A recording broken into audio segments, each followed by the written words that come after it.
Pope Leo XIV, do not keep these objects in your bedroom. They block your blessings. Some rooms seem to hold more than just furniture. Upon entering, there's a weight, a subtle but undeniable energy, as if the walls absorb secrets, memories, and invisible tensions. For many people, this atmosphere has become so common, they don't even notice it. They live surrounded by objects accumulated over time, soulless gifts, inherited decorations, broken images, old mirrors, strange dolls, dark figurines, forgotten items, without knowing that some of them may be directly interfering with the spiritual harmony of their homes. Pope Leo XIV, in a private homily leaked by a group of faithful, warned clearly, "There are things that, no matter how harmless they seem, poison the atmosphere and block what heaven wants to give you." This warning strongly resonated among those who had experienced an inexplicable unease in their own bedroom, as if rest was never complete, as if an invisible shadow watched from the corners. Most of us believe our bedroom is a refuge, the place where we rest, dream, cry in silence, or simply exist without masks. But what if that refuge is contaminated by objects that alter its sacred energy? Leo XIV wasn't speaking from superstition, but from deep spiritual wisdom, nurtured by years of pastoral encounters with people around the world. According to him, the soul cannot expand fully when it's enclosed among symbols of fear, painful nostalgia, or ego. And many of these symbols sneak in, unknowingly, through the objects we keep close. Those figurines bought without thinking, mementos from toxic relationships, decorations brought from dark places, amulets without clear purpose, all can form an invisible barrier between us and the blessings that should flow without interruption.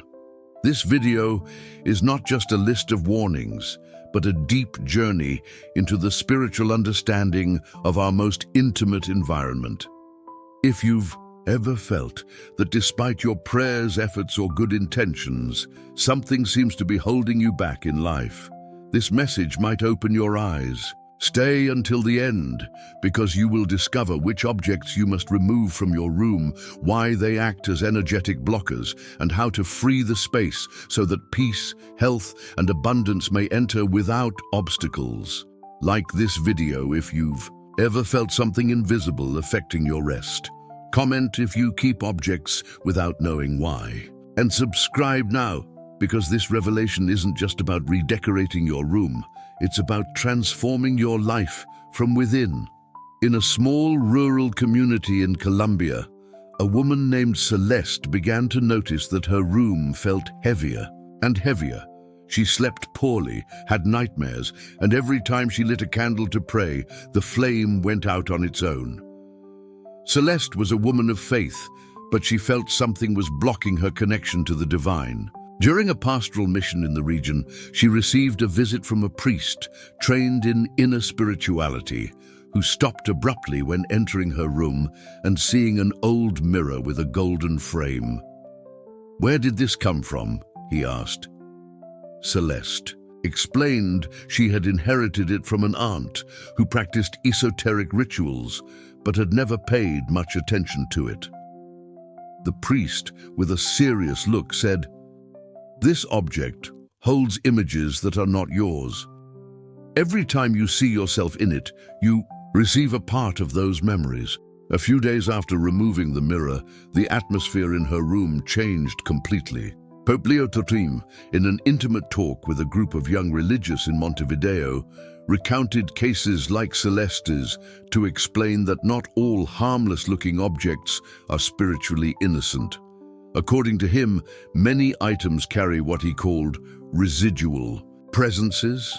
They are not ghosts as seen in movies, but trapped emotions, misdirected intentions, heavy thoughts imprinted on matter.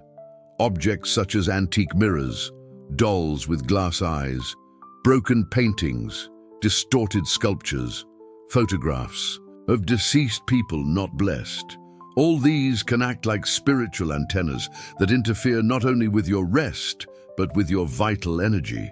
Leo XIV emphasized that our bedroom must be a temple, not a warehouse of unresolved stories.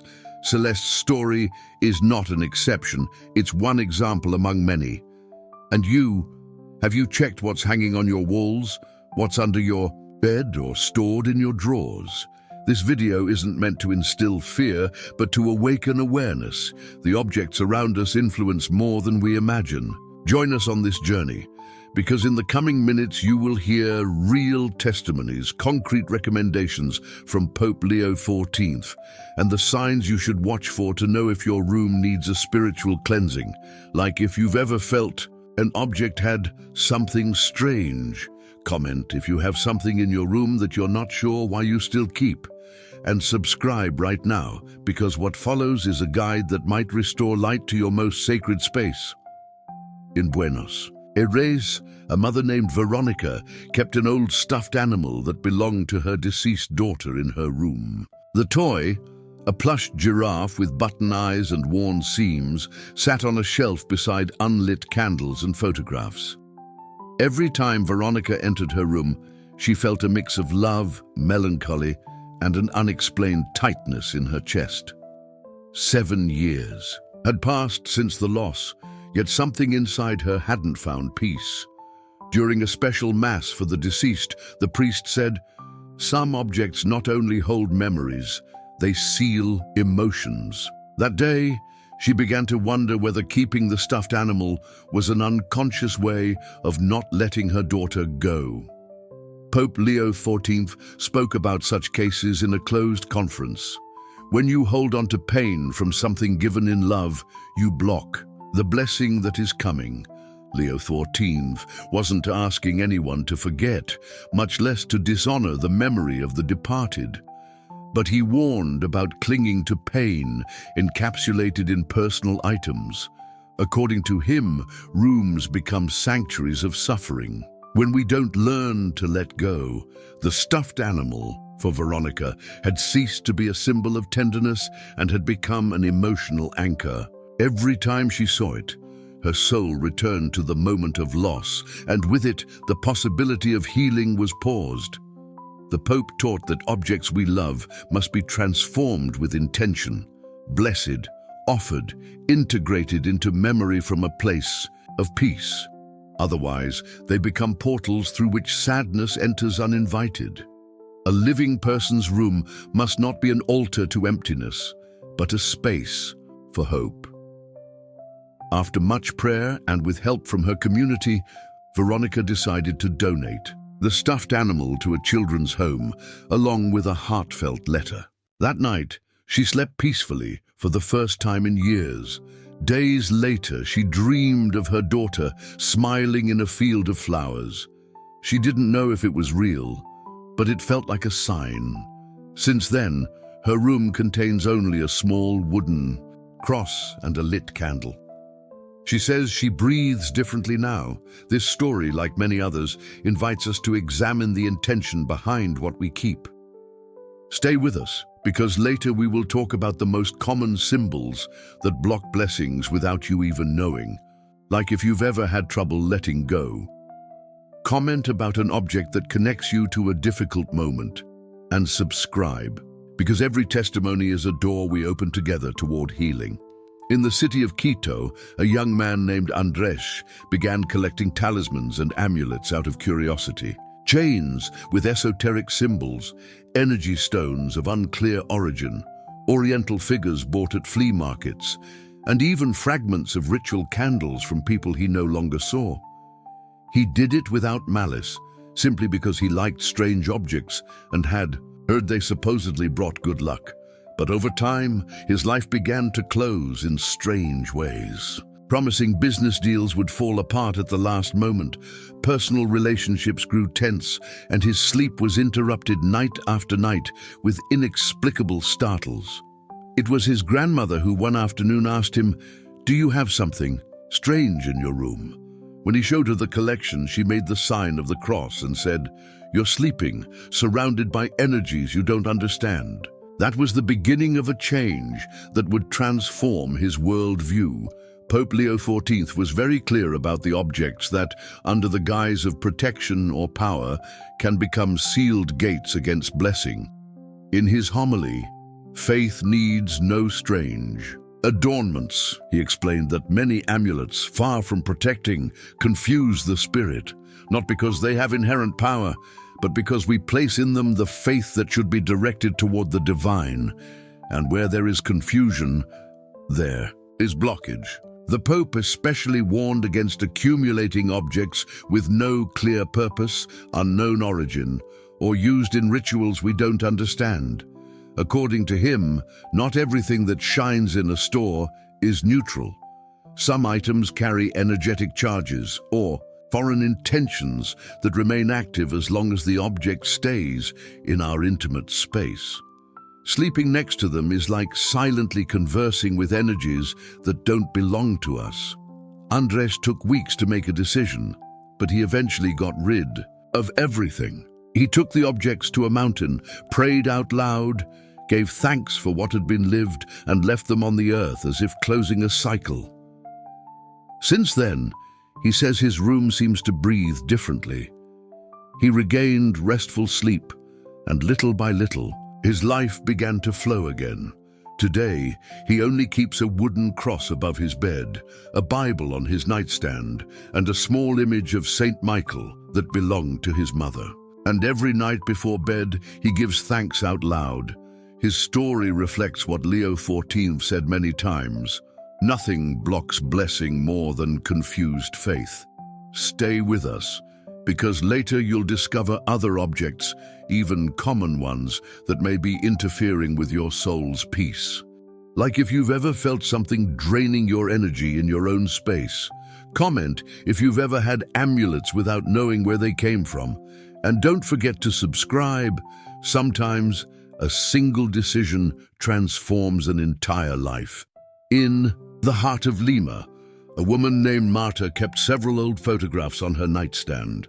Among them, one in particular held the central spot, a picture of her ex-partner with whom she had lived a relationship marked by dependency, jealousy, and a pain that took years to overcome. Despite it all, she had never been able to part with that photo. "It's part of my story," she would say when someone asked. But over time, she began to feel that although her life was moving forward, something kept her anchored to past emotions. Her new relationships didn't flourish, and at night she would dream of scenes that made her wake up with a racing heart. It was during a parish talk that she first heard the concept of memories trapped in objects and realized that the photo wasn't just a memory. It was an open wound, framed with care. Pope Leo XIV, in an intimate interview with a group of committed lay people, explained that many times we decorate our spaces with fragments of the past we haven't healed. When a photo reflects pain, anger, or unresolved love, it becomes a mirror projecting what hasn't yet transformed. According to him, our bedroom should reflect the present and open to the future, not be a sanctuary of the past. Leo XIV didn't recommend forgetting, but rather blessing and releasing. Photos of dark moments, people no longer in our lives, or those who marked us negatively must be treated with intention, thanking for what was lived, praying for those who appear in them, and letting go. Otherwise, each image becomes a spiritual anchor that prevents forward movement. Marta decided to take symbolic action. She placed all her photos in a box, lit a white candle, and prayed, not only for her own healing, but for the one who had hurt her. Then, with tears in her eyes, she buried the box in her mother's garden. That night she slept deeply. In her room, there is now only one picture, her daughter smiling on a family outing. She says that since then, the air in her room feels lighter, as if every night her soul lies down with less weight. This testimony is not just a visual cleanup. It's proof of how emotional and spiritual realities intertwine in everyday life. Like if you've ever kept a photo out of habit. Comment if there are images in your room that may no longer reflect what you truly want. And subscribe, because in the next chapter, we'll explore even subtler, yet equally powerful symbols. In the humble neighborhood of Tegucigalpa, a young man named Samuel inherited an old wrought iron lamp from his grandfather. He kept it in his room out of affection, although the lamp never worked properly. The light flickered, the wiring seemed damaged, and every time he tried to turn it on, the room filled with a strange sensation, as if something didn't want to be illuminated. At first, he attributed it to the object's age. However, he began noticing that at night he had negative thoughts, memories that weren't his, and a constant sense of being watched. During a conversation with a local priest, he heard something that chilled him. There are objects that, instead of lighting, absorb the light within you. For the first time, he thought that the lamp might not just be broken, it might be stealing his light.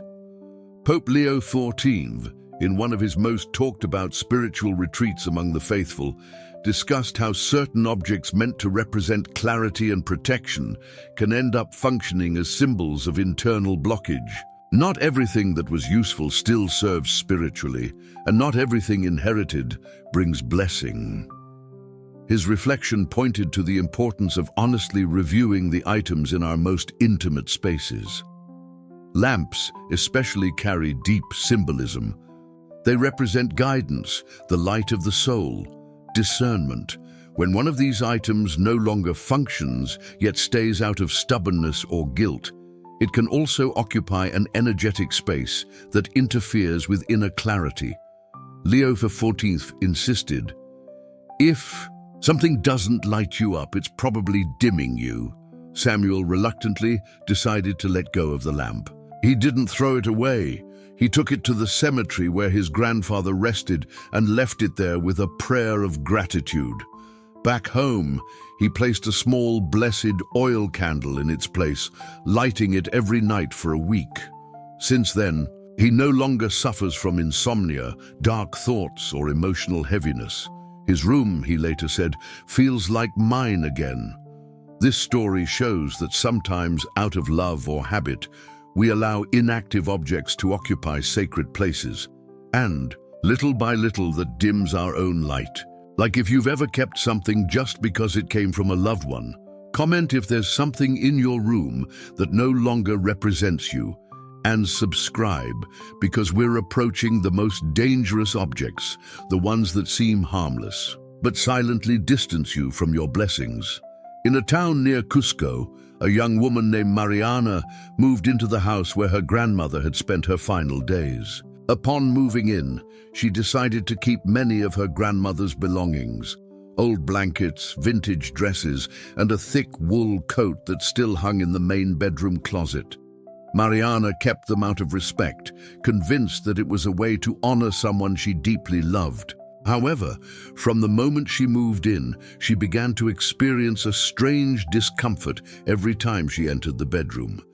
She barely slept, had heavy dreams, and woke up with an inexplicable sadness. One day, an elderly neighbor told her something she would never forget. Not every inheritance is meant to be kept. Some things carry the soul of those who use them. From that moment, Mariana began to see those garments not only as memories, but as extensions of energies that were not her own. Pope Leo XIV addressed this matter firmly during a pastoral meeting focused on the purity of personal space. According to him, clothes and textiles are like second skins. They absorb emotions, retain energy, and in some cases trap pain, fear, or anguish from their former owners. Wearing or keeping the clothes of a deceased person without having them blessed or intentionally released can create an invisible link between their soul and your bedroom, he explained. It wasn't superstition, but a deep respect for memory and spiritual healing. Leo XIV encouraged people to bless, donate, and let go. He said that for grace to flow, our bodies must be surrounded by what breathes life, not mourning.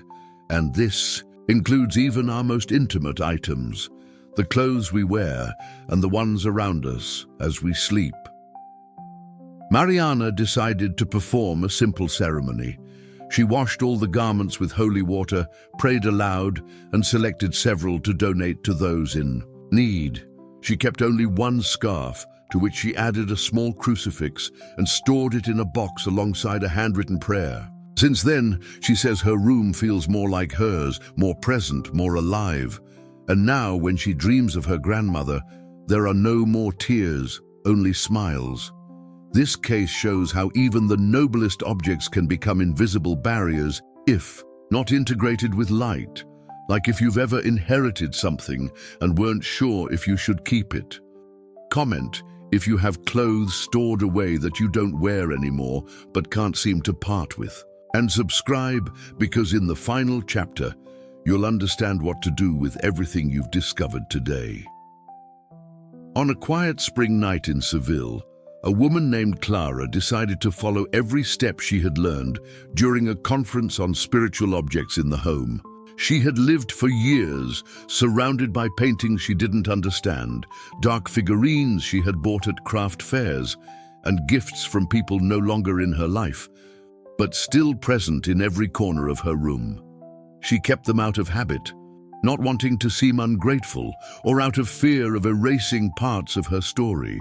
However, after an unexpected illness and a long, sleepless night, she realized it wasn't just her body that needed healing. It was her space. That night, Clara lit a white candle, opened her bedroom window, and began removing one by one the objects that no longer resonated with her soul.